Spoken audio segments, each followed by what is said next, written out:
Good morning सबाई सौमित्री एक नतून ब्लगे तुम्हारे स्वागत जानालाम।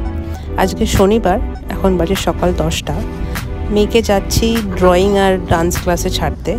আমি আগের ব্লগে শেয়ার করেছিলাম যে ওকে নতুন ক্লাসে ভর্তি করেছি, তো আজকেই সেকেন্ড ক্লাস, তাই ছাড়তে গেলাম। ছেড়ে দিলাম স্কুলে, এখন যাচ্ছি ব্রেকফাস্ট খেতে।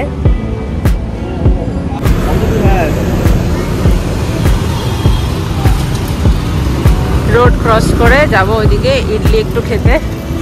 সাউথ ইন্ডিয়ান দোকান আছে একটা ভালো, একটু ইডলি বা ধোসা কিছু একটা খেয়ে নেব। তারপরে একটা কাজ আছে, কাজ ফিনিশ করে মেয়েকে আনতে যাবো। চলে এলাম রেস্টুরেন্টে, দেখি একটু খেয়ে নিই, হাত ধুয়ে ভেতরে যাবো। এই দোকানটা আগেও এসেছি, হয়তো আমার আগের থেকে দেখেছি।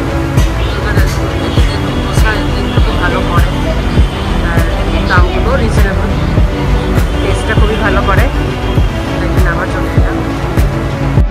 আমি একটা পেপার প্লেন দোসা দিয়েছি আর ও একটা পেপার অনিয়ন মশলা দোসা দিয়েছে। আসলে দেখাচ্ছি কেমন সাইজটা। ওই যে দূরে দেখছেন একজন দাঁড়িয়ে আছে, ওই বাদিক মুখ করে উনি বানাচ্ছেন। খুব ভালো বানায়, এত ক্রিস্পি হয় না, খুব ভালো লাগে।